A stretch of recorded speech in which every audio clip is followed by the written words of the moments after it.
آج کی ویڈیو میں ہم آپ کو بتائیں گے کہ ایک لڑکی نے آخر مسجد نبوی میں جانے کی ایسی کون سی انوکھی خواہش ظاہر کی ہے۔ اس خواہش کو جاننے کے لیے ویڈیو کو آخر تک لازماً دیکھیے گا۔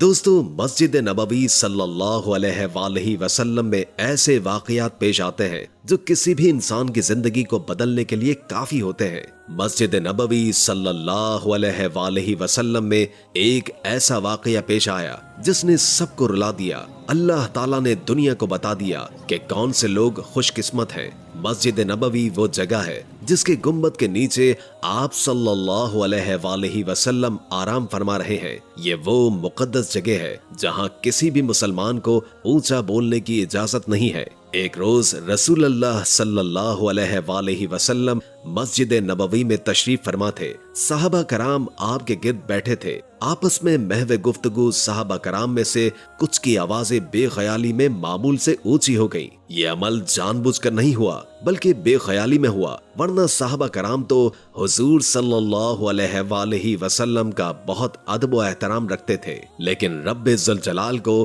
اپنے محبوب کی موجودگی میں آواز کی یہ بے احتیاطی بھی پسند نہیں آئی، اور جبریل امین علیہ السلام اللہ کا حکم لے کر حاضر ہو گئے۔ فرمایا، اے ایمان والو، اپنی آواز کو نبی صلی اللہ علیہ وآلہ وسلم کی آواز سے بلند نہ کرو، اور نہ نبی صلی اللہ علیہ وآلہ وسلم کے ساتھ اونچی آواز سے بات کرو جس طرح تم آپس میں ایک دوسرے کے ساتھ کرتے ہو۔ کہیں ایسا نہ ہو کہ تمہارا کیا کرایا سب غارت ہو جائے اور تمہیں خبر بھی نہ ہو۔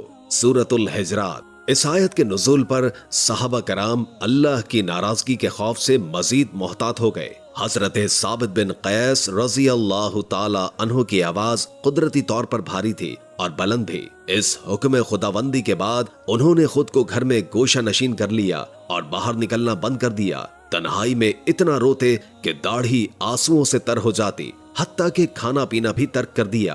نبی کریم صلی اللہ علیہ وآلہ وسلم اپنے صحابہ کرام کے حال احوال سے باخبر رہا کرتے تھے۔ جب کئی دن گزر گئے اور حضرت ثابت بن قیس رضی اللہ تعالی عنہ نظر نہیں آئے تو آپ صلی اللہ علیہ وآلہ وسلم نے حضرت سعد بن معاذ رضی اللہ تعالی عنہ سے دریافت فرمایا، ثابت رضی اللہ تعالی عنہ کا کیا حال ہے؟ حضرت سعد نے جواباً عرض کیا، یا رسول اللہ صلی اللہ علیہ وآلہ وسلم، وہ میرے پڑوسی ہیں مگر مجھے ان کی بیماری وغیرہ کا تو کوئی علم نہیں ہے، البتہ ابھی جا کر ان کی کیفیت معلوم کر کے آپ صلی اللہ علیہ وآلہ وسلم کو مطلع کرتا ہوں۔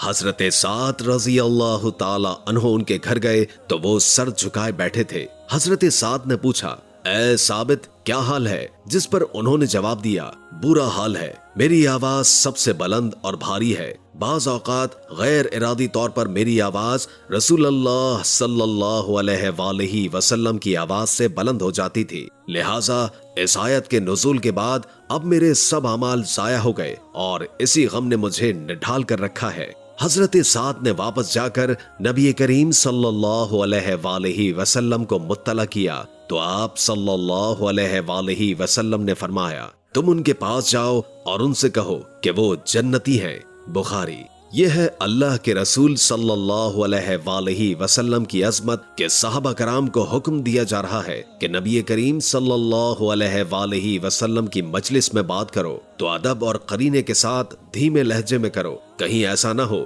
کہ ذرا سی بے احتیاطی عمر بھر کی کمائی ضائع کر دے۔ اور یہی حکم بعد کے لوگوں کے لیے بھی ہے۔ کچھ لوگ مسجد نبوی کی خواہش دل میں لیے دنیا سے رخصت ہو جاتے ہیں، جبکہ کچھ لوگ ہر جمعہ مسجد نبوی میں پڑھتے ہیں۔